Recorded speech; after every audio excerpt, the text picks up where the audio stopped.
नमस्कार। आप सभी का ग्लोबल स्टडी यूट्यूब चैनल पर बहुत बहुत स्वागत है।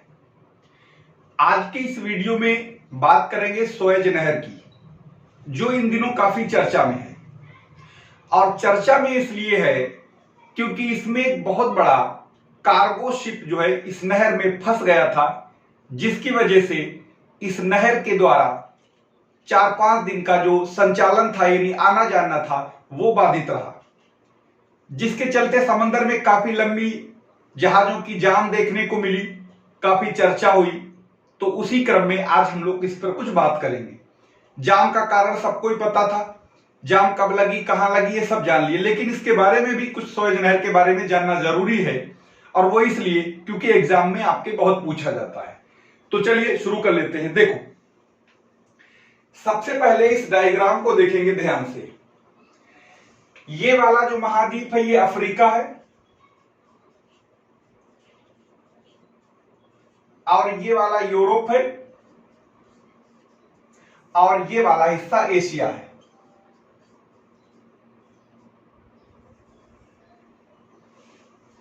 अब यहां पर अगर देखेंगे तो यूरोप और एशिया के बीच में आपको एक भूमध्य सागर दिखाई पड़ रहा है, जिसे हम लोग मेडिटेरियन सी कहते हैं, और बाकी इधर अरब सागर, बंगाल की खाड़ी, इंडियन ओशन, ये तो सब पहले से मालूम होगा आपको। यहां पर देखेंगे ये जो हिस्सा देख रहे हैं ये है आपका सिनाई प्रायद्वीप। जो ये ब्लैक कलर का जो ट्रायंगल दिखाई दे रहा है ये सिनाई प्रायद्वीप है। ये पहले ये भरा हुआ था, यहां पर ये जो डैश डैश दिखाई दे रहा है ये पहले नहीं था, ये भरा हुआ था। और सिनाई प्रायद्वीप, और यहीं पर एक देश पड़ता है जिसे हम लोग मिस्र या इजिप्ट कहा जाता है, ये था। यानी ये सब बंद था, कुछ नहीं था, ये सब बंद था। ऐसे बंद कर देते पहले, ये सब बंद था। तो भारत यानी एशिया और यूरोप के बीच में जो नौ संचालन होता था, यानी जो आना जाना होता था, या तो आप स्थल मार्ग द्वारा कर सकते हैं जो कि बहुत लंबा लगता था और बहुत मुश्किल भरा था, और समुद्री मार्ग हमेशा व्यापार के लिए सबसे ज्यादा असरदार पहले भी था, आज भी है और आगे भी रहेगा।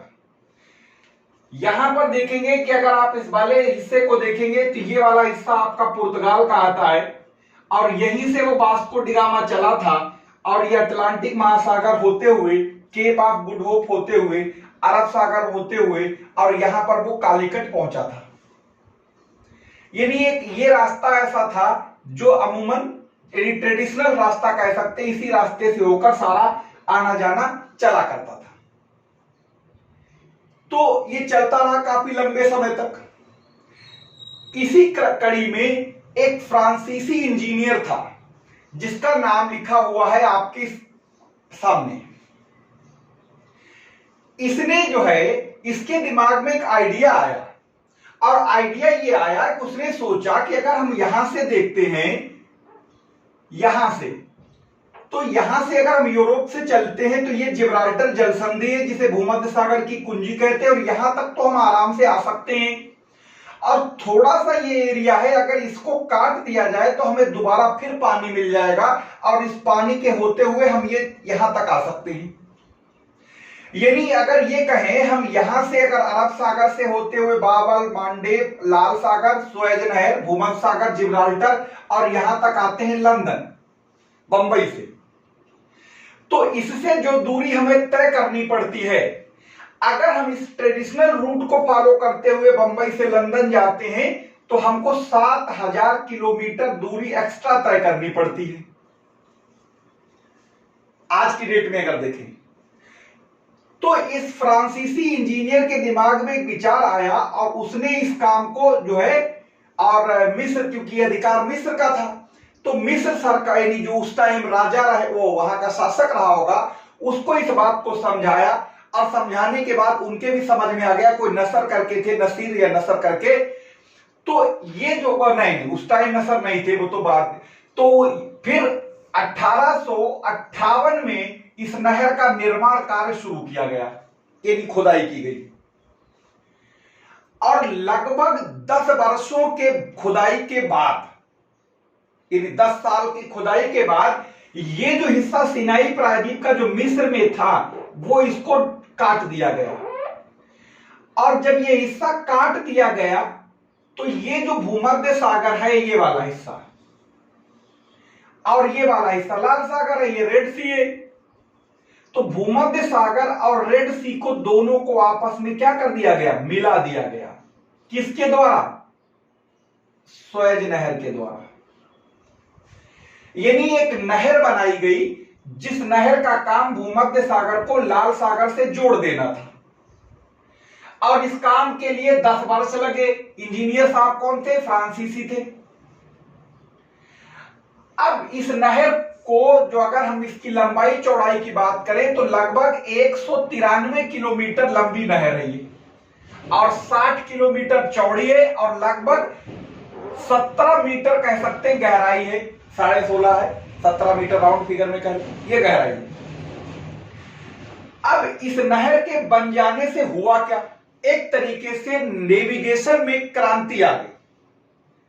क्रांति ऐसे आ गई कि जो एशियाई देश, जो एशिया और यूरोप के बीच में जो व्यापार हुआ करता था वो पूरा व्यापार इस अफ्रीका महाद्वीप का चक्कर लगाने के बाद हुआ करता था। यानी इसका ट्रेडिशनल रूट ये केप ऑफ गुड होप से होते जाते थे, जो बहुत ज्यादा टाइम लगता था, ईंधन ज्यादा खर्च होता था।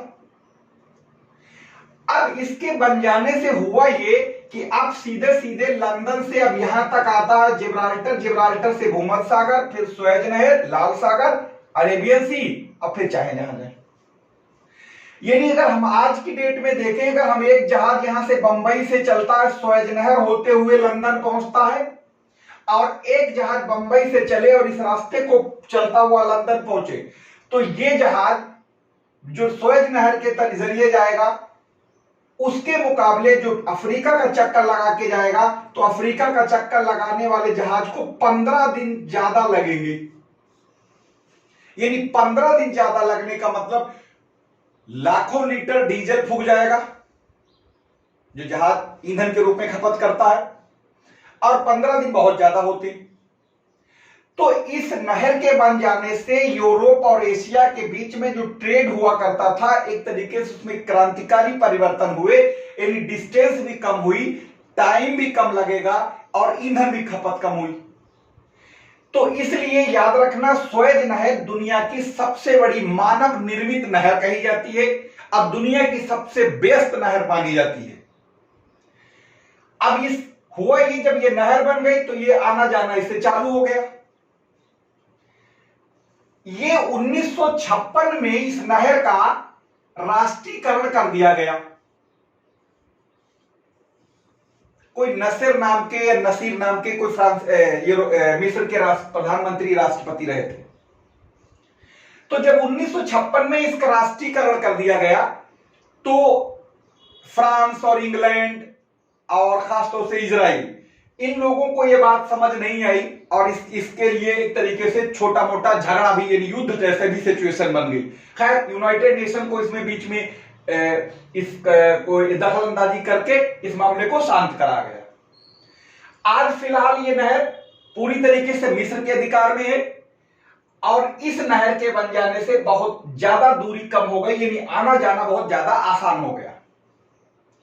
सवाल एग्जाम में पूछता है कि ये नहर जोड़ती किसको है, तो सवाल बनता ध्यान रखना, ये है मेडिटेरियन सी और ये है लाल सागर, इन दोनों को जोड़ने का काम करती है। दूरी यहां से लंदन से और बंबई के बीच की सुएज नहर के बन जाने से डिस्टेंस कितनी कम हो गई? 7000 किलोमीटर।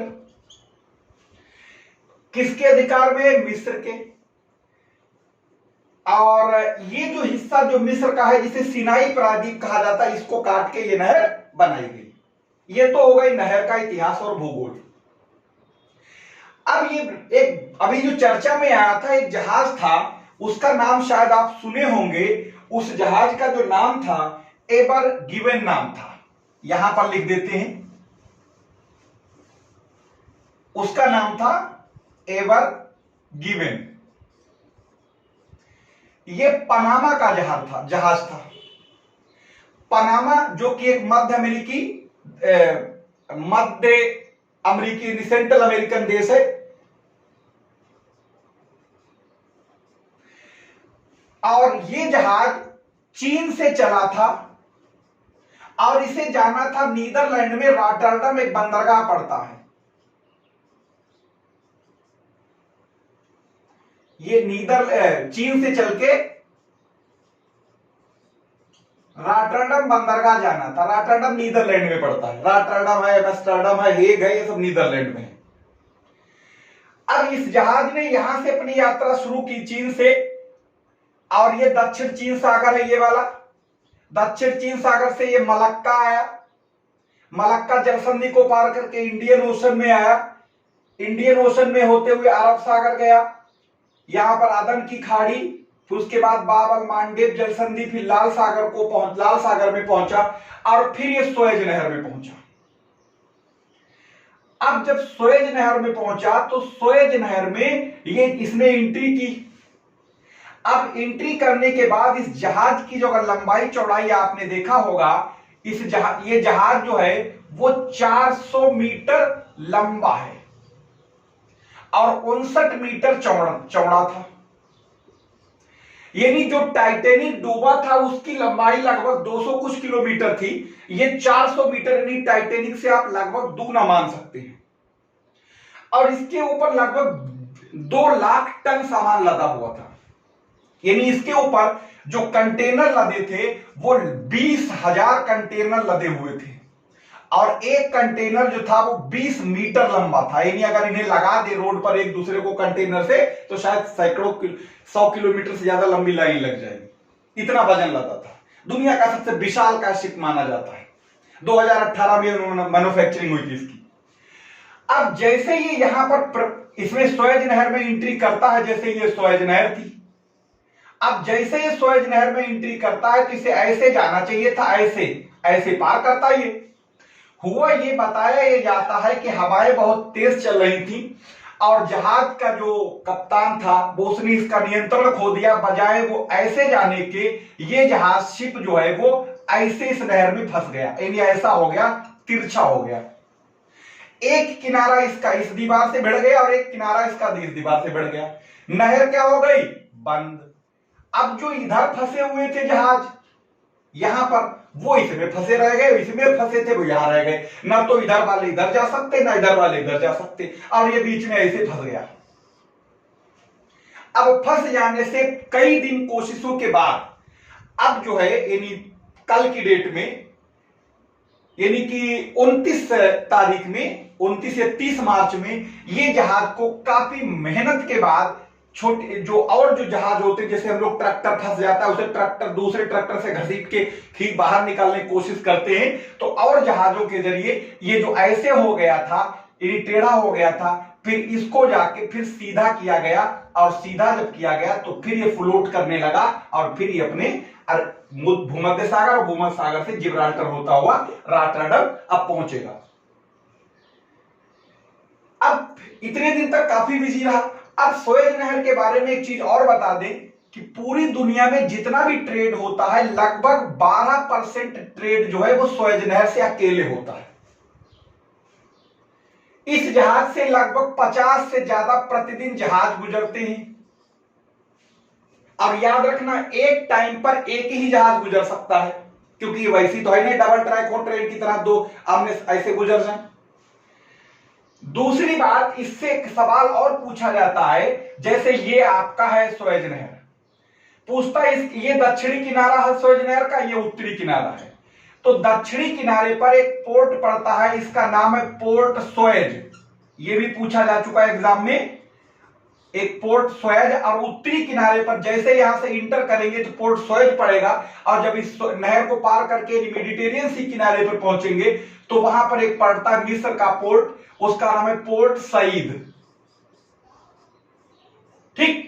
दूसरी बात याद होगा, सुएज नहर से क्वेश्चन 2019 यूपी पीसीएस में पूछा गया था 15 दिसंबर 2019 को, कि सुएज नहर बनाने में किन किन झीलों को आपस में मिलाया गया था। यानी हुआ यह था कि जो सिनाई प्रायद्वीप जिसकी हम लोग बात कर रहे थे, ये वाला हिस्सा, तो ये सिनाई प्रायद्वीप में असल में क्या था, ये 3 झीलें भी थी, और काम आसान हो गया था इंजीनियर साहब का। जैसे ये पूरा जमीन है, ठीक, ये जमीन थी, अब सिनाई प्रायद्वीप था, अब इधर पानी भरा हुआ है मेडिटेरियन सी, और इधर था लाल सागर। अब यहां पर जो झीलें थी इनको क्या करना, बस आपस में काट के ऐसे मिला देना था, यानी इसको काट के ऐसे मिला दिया और इसको काट के ऐसे मिला दिया, तो ये काम और आसान हो गया था, यानी ज्यादा मेहनत करनी पड़ती खुदाई। अब झीलों के नाम पूछे थे कि क्या क्या है, और वो भी उत्तर से दक्षिण तरफ पूछा था। तो सुएज नहर में जो 3 झीलें पाई जाती हैं, उन तीनों झीलों में उत्तर से दक्षिण क्रम अगर पूछे तो उत्तर वाली का नाम है तिस्मा, सॉरी तिमसा। उत्तर वाली झील का नाम क्या है, तिमसा। फिर दूसरी वाली बीच वाली का नाम है मंजाला, और दक्षिण वाली का नाम है ग्रेट बिटर। तो अगर आपसे दोबारा पूछ ले कि सुएज नहर में जो 3 झीलें हैं उनका क्रम बताएं, जैसा कि 2019 यूपीपीसीए से पूछा था, तो सबसे उत्तर में है तिमसा, उसके बाद दक्षिण में आती है मंजाला, यानी बीच में है मंजाला, और सबसे लास्ट में है ग्रेट बिटर, यानी ग्रेट बिटर दक्षिण में है, मंजाला उत्तर में है, और सबसे उत्तर में है तिस्मा। इन तीनों झीलों को आपस में काट के मिला दिया गया, और मिलाने के बाद ये तीनों झीलें जब कट के आपस में मिल गई तो यहां तो लाल सागर था, ये तो झील यहां से आके लाल सागर में मिल गया, ये वाला हिस्सा, और ये वाला हिस्सा भूमध्य सागर में मिल गया। तो ये जहाज आना जाना ये इससे चालू हो गया। अब इस नहर के बन जाने से आपने एक बात सुनी होगी, मिस्र को नील नदी का वरदान कहा जाता है। यह बात हेरोडोटस महोदय ने कही थी, जिन्हें इतिहास का जनक कहा जाता है। लेकिन अगर आज की डेट में यह कहें कि मिस्र को सुएज नहर का वरदान, तो कोई गलत नहीं होगा। गलत इसलिए नहीं होगा क्योंकि मिस्र से जो रोज जहाजों का ये सुएज नहर से गुजरना चल जारी है, तो इन जहाजों के गुजरने से मिस्र को करोड़ों नहीं अरबों डॉलर का टोल टैक्स मिलता है। यानी मिस्र की अर्थव्यवस्था में सुएज नहर एक तरीके से कह सकते बैकबोन साबित हो रही है। एक एक जहाज जब सुएज नहर से पास होता है तो लाखों रुपया, करोड़ों रुपया देके जाता है। अगर बड़ा कोई शिप पार हो रहा है तो करोड़ों रुपए देता है उसका टोल टैक्स। जैसे आप गाड़ी लेके जाते हैं, रोड पर टोल टैक्स बने होते हैं, बिना टोल टैक्स ये जा नहीं सकते। तो इसी तरीके से सुएज नहर के से गुजरने में इन सभी देशों के, कोई भी देश का जहाज हो, उसको करोड़ों करोड़ों रुपया चुकाना पड़ता है टोल टैक्स के रूप में, और ये सारा रुपया मिस्र को मिलता है, इन इजिप्ट को मिलता है। तो इजिप्ट की अर्थव्यवस्था में एक तो वहां का पेट्रोलियम, नेचुरल गैस और नील नदी, और चौथे आपका सुएज नहर एक तरीके से वरदान साबित हो रही है। और इसके चलने से मिस्र को तो फायदा है ही है, बाकी शेष दुनिया को, जो कि कह सकते हैं कि घंटों का काम था, अब वो मिनटों में हो जाता है। घंटों से और मिनटों से मतलब ये कि जो काम अगर मान लो 10 दिन में हो रहा है, बंबई से लंदन 10 दिन में पहुंच रहे हैं सुएज नहर होते हुए, तो अगर केप टाउन होके जाएंगे तो 10 दिन की जगह फिर आपको 25 दिन लगेंगे, यानी 15 दिन एक्स्ट्रा आपको चलना पड़ेगा, जिससे कि बहुत ज्यादा टाइम भी खराब होगा, पेट्रोल ईंधन की भी खपत होगी। अब दूसरी बात, जो सामान की डिलीवरी, आज के टाइम में लोगों के पास टाइम ही नहीं है, यानी डिलीवरी भी लेट होगी। इसलिए इस नहर के बन जाने से एक तरीके से जो डिस्टेंस है वो कम हो गई है, और जो बहुत लंबा समय हमें व्यतीत करना पड़ता था समंदर में, अब वो नहीं करना पड़ता है। तो ये अभी जो जाम लगा था उसके वजह से काफी अफरा तफरी मची रही। बहुत यानी करीब करीब 400 कहा जाता बिलियन डॉलर का प्रति घंटे का नुकसान हो रहा था, यानी बिजनेस में, यानी व्यापार में, क्योंकि बहुत सारे जहाज यहां फंसे थे, बहुत सारे यहां फंसे थे। अब हुआ ये, इन सारे जो यहां से सामान इधर जाना था, इधर से इधर जाना, वो तो बंद हो गया। खास तौर से कच्चा तेल जो यहां से फारस की खाड़ी से निकल के इधर जाता था वो फंस गया। इधर वाला सामान जो, जैसे कि यहां से बहुत सारा, जैसे कि ये फ्रांस, यूरोपियन कंट्री से जो सामान इधर आता वो फंस गया। तो इसके वजह से कच्चे तेल की कीमतों में भी उछाल देखने को मिली, और बहुत सारे जो आपके घरेलू प्रोडक्ट थे या जितने भी टाइप के थे वो सब एक तरीके से ब्लॉकेज हो गया इस रास्ते में, तो उनमें भी एक तरीके से उछाल देखने को मिली। लेकिन अब ये पूरी तरीके से नहर साफ हो गई है, फिर से शुरू हो गई है, और दोबारा किसी तरीके की ऐसी अनहोनी अब ना हो, क्योंकि इससे क्या होता है, इससे बहुत ज्यादा दिक्कतें होंगी, पूरी दुनिया इससे प्रभावित होगी। ठीक है, तो दुआ करते हैं ऊपर वाले से ऐसा दोबारा कभी अनहोनी ना हो, सब कुछ ठीक चलता रहे। और हाँ, दूसरी बात, अब ये जो YouTube चैनल जीएस कैंपस है, इस पर भी आपको जो वीडियो मिल ही रहे हैं, साथ ही साथ दुनिया के हर तरीके के जो इंटरेस्टिंग या जो भी आपके नॉलेज वाले हैं, जो आपको जरूरी जानना है, वो आपको ग्लोबल स्टडी पर भी मिलते रहेंगे। तो जो जीएस कैंपस के सब्सक्राइबर हैं, वो अगर आप चाहें तो उस ग्लोबल स्टडी को जरूर सब्सक्राइब कर लिए, क्योंकि ये दोनों चैनल हमारे ही हैं, दोनों पर आपको वीडियो मिलते रहेंगे। लेकिन ग्लोबल स्टडी पर इस तरीके के ऐसे तमाम जानकारी भरे वीडियो मिलते रहेंगे। बहुत बहुत धन्यवाद।